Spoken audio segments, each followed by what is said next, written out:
mes gens et bon retour dans cette nouvelle vidéo, un nouvel épisode de Blabla Cuisine. On cuisine en papotant. J'ai acheté le manioc parce que j'avais envie du manioc avec les prunes. Voilà mes prunes. J'espère que ça va résister. Je les conserve ici comme ça, j'espère que ça va résister. J'ai aussi fait bouillir l'arachide. Je suis fatiguée. Oh! Je suis à 2 doigts de démissionner.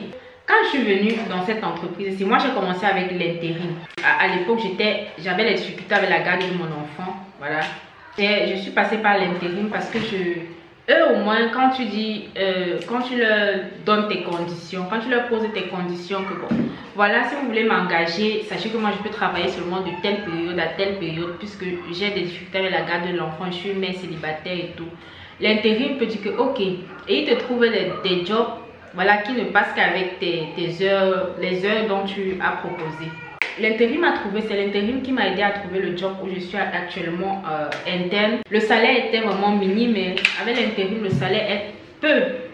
C'est pas vraiment, parce qu'il y a des jours où tu ne travailles pas, il y a des jours où on ne t'appelle pas, on dit bon, on a besoin de personne, tu restes à la maison. Et comme tu es une mère célibataire, comme dans la branche dans laquelle je travaille, la gastronomie, il faut être flexible, il faut être prête à travailler à n'importe quelle heure, même jusqu'à la nuit. Même ce qu'on a fait, c'est qu'on appelle le travail de nuit là. Chez nous en allemand on dit Nachtschicht. Tu dois être prêt à faire ça. Tu dois être prêt à rentrer chez toi même 23 h.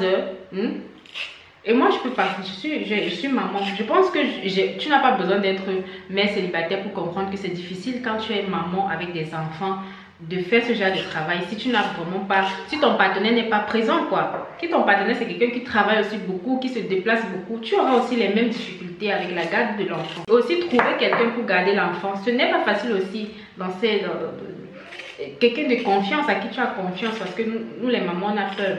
J'ai acheté le manioc si j'ai eu peur que voilà ça va se gâter, ça sera pourri et tout. Ah c'est là hein, je vais faire bouillir, je vais voir si ça va même cuire. J'ai acheté ça à 6 €, 3 chiffres comme ça, là, 3 morceaux comme ça à 6 €. Voici le deuxième.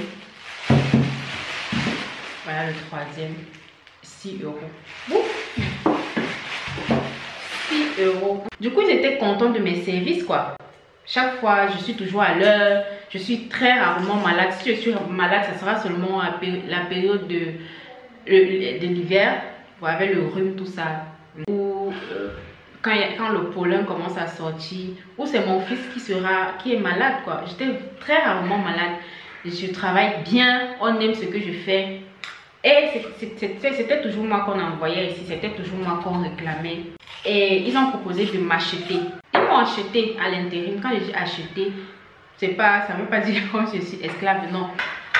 Donc si vous voulez me prendre en tant qu'interne, j'espère que ça va, hein, parce que je suis seule. Les week-ends aussi, je ne peux pas travailler parce que la crèche est fermée. Seulement pendant les heures d'ouverture de la crèche, quoi. Ils ont dit oui, pas de souci, on a compris toutes tes conditions là, on va respecter et tout. Moi aussi, quand j'étais avec l'intérim, je ne travaillais pas en Noël. Parce que j'ai dit que même en Noël, moi je ne peux pas, même en Noël. Parce que dans la gastronomie, tu travailles à tout moment, pendant les congés. Le dimanche, nouvel an, tu vas travailler. Elles m'ont dit, le Noël de cette année, on va te laisser, ok? Tu ne vas pas travailler le Noël de cette année. Mais l'année qui va suivre, tu vas déjà commencer à chercher la garde. Parce qu'il n'y a plus de, oh, je ne peux pas, je dois garder l'enfant. J'ai dit, hey, comment ça encore? Je me disais dans mon cœur que, mais depuis le début, je ne vous ai pas dit que j'ai les difficultés avec la garde de l'enfant. C'est encore quoi ça que vous me sortez? Ok, il n'y a pas de souci. Tout allait bien, c'était ok. Et puis la nouvelle boss qui est arrivée, c'est la nouvelle chef de service, puisque l'autre elle est partie. Elle a tout changé. Elle vient, elle dit, elle fait le plan de travail, le programme, elle dit, elle s'en fout. Si tu travailles au week-end ou si tu ne travailles pas le week-end, c'est pas son problème. Elle va te planifier.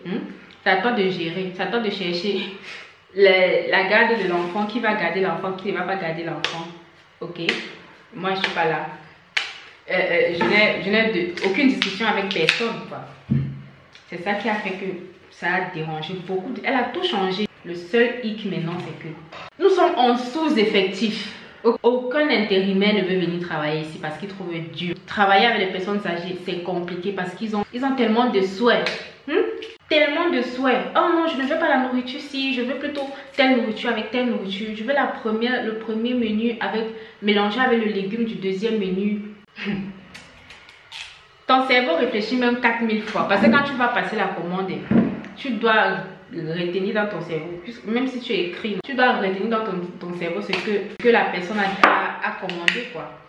Et du coup, la nouvelle génération, ils n'aiment pas trop ça. C'est déjà, ils ne veulent pas trop travailler pour si peu. Donc, ils disent que c'est trop de travail, c'est trop d'efforts physiques pour si peu. Ils ne veulent pas venir. Donc moi aussi, je trouve que c'est pas facile, c'est difficile. C'est difficile comme travail. Il faut vraiment les côtes pour travailler dans ce truc. Donc moi je veux sortir de la gastronomie.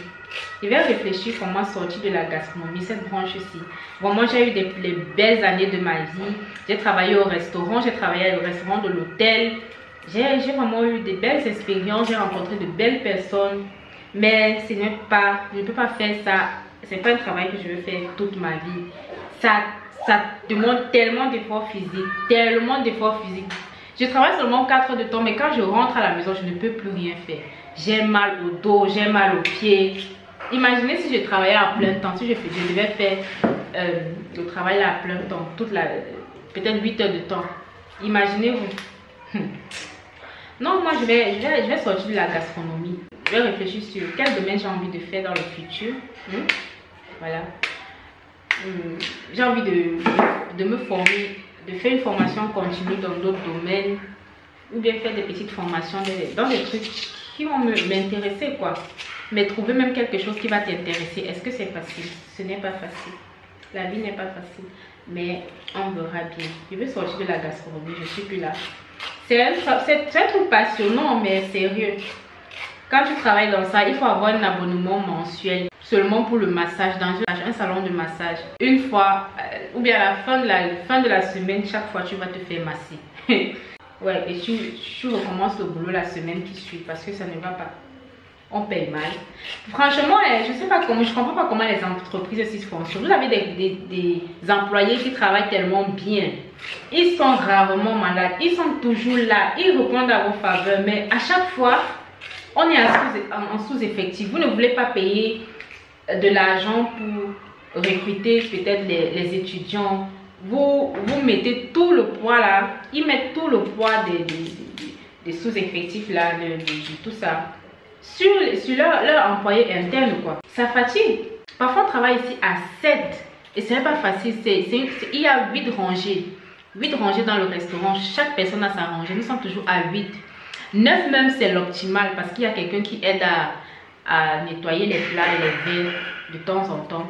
Et quand nous sommes en 6 effectifs comme ça, les gens font le travail même de 3 personnes. Il y a 2 personnes qui vont travailler, qui vont prendre la rangée d'une personne, qui vont faire le travail de 3 personnes. Ça pèse sur les employés.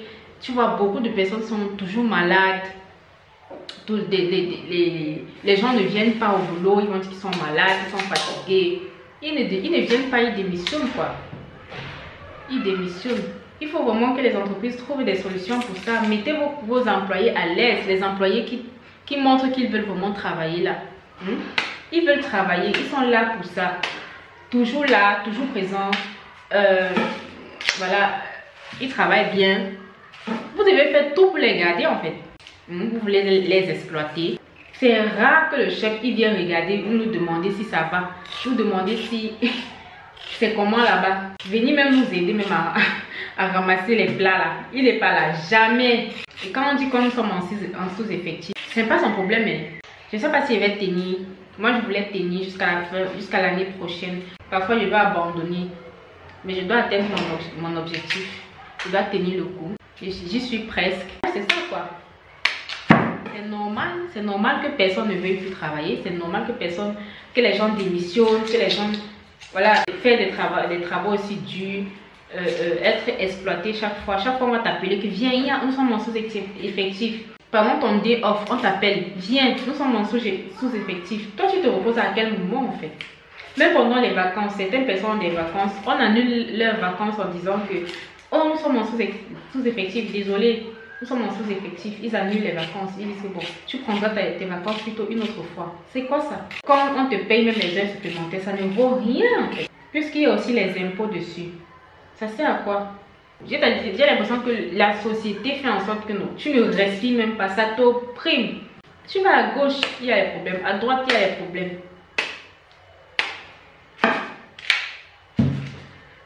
Bon, je vais mettre le manioc sur le feu. J'ai déjà faim.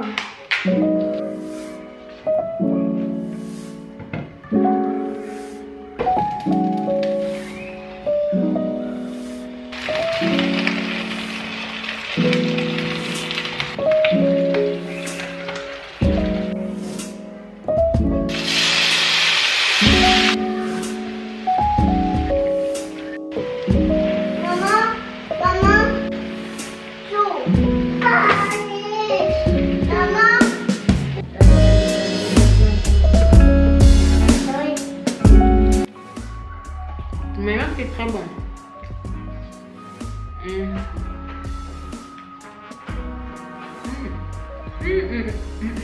Partie d'Aïdo ce matin.